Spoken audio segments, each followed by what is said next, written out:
Друзья, как вы думаете, какие машины сейчас актуальны в городе Тарас? Вот, по вашему мнению. Ну, водители каких авто чаще всего выбирают, да? Машины той или иной марки, да?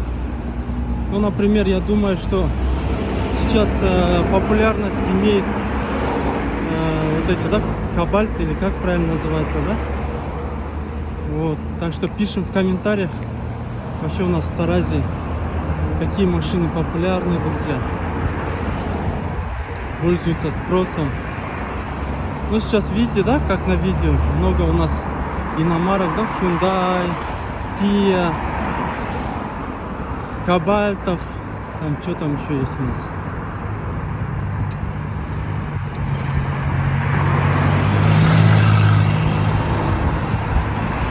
Так что, друзья, давайте пообсуждаем на эту тематику, какие у нас в Таразе марки машин популярные, друзья.